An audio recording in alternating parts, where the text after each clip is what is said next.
Have you ever wondered what truly defines confidence? What separates those who radiate self-assurance from those who struggle with self-doubt?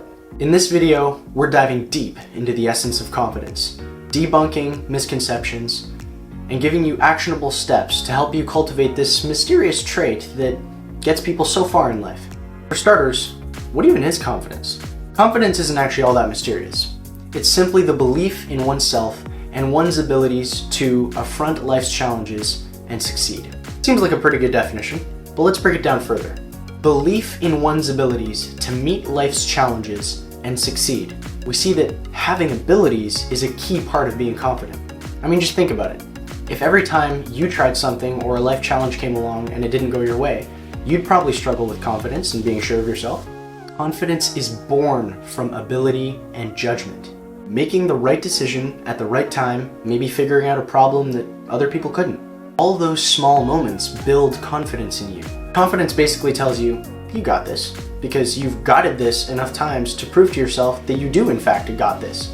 It's important not to let delusion creep its way in either. You gotta be realistic in the assessment of your skills and abilities and not get carried away tooting your own horn. Now all that stuff was what confidence is. What about what it isn't? Confidence isn't the same as being loud or extroverted. Introverts can be just as confident as extroverts, but may prefer deeper interactions as opposed to broad social ones. Confidence doesn't need to be loud because it's something that lives within. Aggressiveness versus assertiveness. Confidence doesn't mean being aggressive. Aggressiveness involves dominating others and being disrespectful, whereas assertiveness simply means standing up for yourself and not being afraid to ask for what you want. Confidence doesn't equate to actual competence. It's an easy mistake to make, since confidence is an indicator that competence could be present. And some people use this to their advantage without being competent just to manipulate. People can be confident without being skilled, and vice versa. True confidence involves actually having abilities and skills, not just self-assuredness. Believing you're the best soccer player of all time is not enough to make you the GOAT of soccer. This is what I was saying earlier about being realistic about what you can do. While skills and knowledge can lead to confidence, one does not guarantee the other. Confidence is not arrogance. Arrogance involves an inflated sense of self-importance and a disregard for other people. Arrogance often takes the form of overcompensating for a lack of confidence by bragging or excessively competing, which is reliably a sign of underlying insecurity. Confident people can acknowledge their strengths without belittling others, where confident people say, "Yeah, I'm good at this." An arrogant person would say, "Look at me, I'm the GOAT," or "I'm so much better than they are." They compare themselves to other people rather than make observations about their own abilities. Confidence doesn't mean being perfect. Confident people accept their flaws and learn from their mistakes rather than be paralyzed by the fear of imperfection. There's this concept that I've fallen in love with this past year that's helped me work on my perfectionism a lot. It's an economics concept called the diminishing rate of marginal returns. Let's take the example of making YouTube videos to describe this. When you start working on your YouTube video, the first improvements you make, like the big edits that cut out the big mistakes or adding cool effects, make your video a lot better. But as you keep working on it, each extra hour you spend only makes tiny improvements that most people might not even notice. At some point, spending more time trying to make it perfect doesn't really make the video any better at all. It just takes up more of your time without making the viewers enjoy it more. Another example of this I could give is with school. If you're sitting at a 60% in one of your classes, it takes a whole lot more effort to get you from that 60 to 70 than from 70 to 80. That first 10% is a whole lot easier to get than the next 10% and the next 10% after that. Getting from that 90 to 100 is almost impossible. All these examples are meant to illustrate is that perfect isn't attainable, because perfect is subjective and everybody can have a different idea of what perfect really is. And worse than that, a lot of the time, perfectionism is just used as an excuse to not do anything at all. Lack of self-doubt. Confidence isn't the absence of self-doubt. Even confident people experience doubts, but choose to move forward despite them. It's like how bravery isn't the absence of fear, it's action despite fear. There's this idea I heard once that goes, some people look at other people and wonder how they can be growing so much faster than they are. A big part of that is how quickly these people can make big life decisions.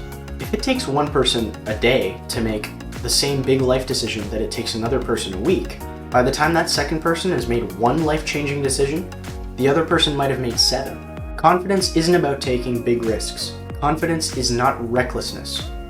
True confidence is built by slowly pushing your own boundaries and getting yourself out of your comfort zone. Let's get into some examples of confidence in use. Here are a couple common ones. Public speaking. Confident people often do well in public speaking, keeping their audience engaged and expressing their thoughts clearly.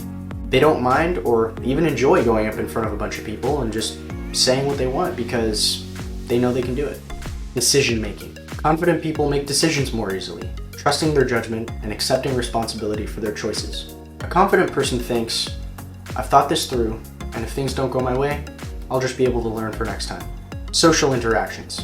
Confidence helps in initiating and maintaining social interactions, expressing opinions freely, and inspiring respect. Some not so common examples include creative pursuits. Confidence allows people to engage in creative activities, experiment, and try stuff out without the fear of criticism. Entrepreneurial ventures. Entrepreneurs often display confidence by taking risks, making bold decisions, and leading their ventures to success. Personal fitness goals. Setting and pursuing fitness goals is another form of confidence, trusting in your own ability to turn mental fortitude into physical results. And finally, here are some ways that you can practice and build your own confidence starting now. Self-honesty. Be honest about your abilities and recognize when you need help. This builds a foundation of trust within yourself. There's no reason to feel bad if you need to work on stuff, and if other people try to make you feel bad about it, you don't need them. You gotta be real with yourself. It's hard to grow from a fake place. Skill practice. Practice the skills you want to improve. This will build confidence and competence over time. Consistent practice leads to mastery. Don't be satisfied just sitting around. Try to always be doing something that helps you grow as a person. Make intentional efforts to learn new things and build new skills because nobody's going to be able to do that work for you. Nobody can become a better person for you. It's on you. Acknowledge achievements. This reinforces a positive self-view. Don't toot your own horn either, but recognize when you've done well and celebrate the small wins. It's easy to feel like you're not making any progress just because you're not seeing yourself change overnight, but things don't usually happen that way. Sometimes you'll have those epiphany moments where everything will become so much clearer and your life will change. But life is mostly this staircase that you take 1 or 2 steps a day. And it may look the same a lot of the time, but if you ever take the second to just look behind you at the enormous amount of steps you've taken, you'll see that you're so much more than when you took that first step. And to continue the staircase metaphor, you don't need to be able to see the top of the staircase to take that first step. Just get started. Start moving up. Don't stand still, even if you don't know where you're headed. Take risks. Be willing to step out of your comfort zone and try new things. Each new experience adds to your confidence. The only person who lives without risk is the person who does nothing. So take those smart risks and challenge yourself to do more things that you're not super comfortable with. You might end up seeing that it wasn't as bad as you thought. Positive self-talk. Challenge negative thoughts and engage in positive self-dialogue. Reframe your mindset to focus on your strengths. Instead of saying something like, "Ugh, I suck at this," say something like, "I'm not where I want to be yet." Instead of saying something like, "Oh, they're still so much better than me at this," say something like, "I'm so much better than I was a couple weeks ago." Don't compare yourself to other people as often. The truth is that you are your only fair rival in life. You're the only person who's had all your life experiences, advantages, disadvantages, everything. As long as you're better than who you were yesterday, you're doing great. Self-care. Prioritize physical and mental well-being with good sleep, a healthy diet, and regular exercise. A healthy body supports a confident mind. It's hard to be confident if it's hard to look at yourself in the mirror. Now, this isn't about wishing you were someone else either, but this is about trying to make your life better by playing the hand you were dealt the best you can. Just because some people were dealt a bunch of aces and kings and you were dealt some 6s and 7s doesn't mean you should throw away your hand completely. It's true that some people are more fortunate than others, but you gotta play this game of life with the hand you were dealt. What's good about this game of life is that, unlike in cards, you can actually make your hand better by working hard. Constructive feedback. Be open to constructive criticism as a means for growth and self-improvement. Learn to find the value in feedback, no matter how it's delivered. Most people in your life are going to have something to say, and maybe they're not the most diplomatic speaker. Maybe they say it in a way that could seem hurtful to you. Instead of taking offense and completely losing all the value in what they're saying, take the control completely out of their hands and just read between the lines to see what they're actually saying. Even if someone is trying to be intentionally hurtful, humans are usually smart enough that they'll throw in a little grain of truth to make it sting extra.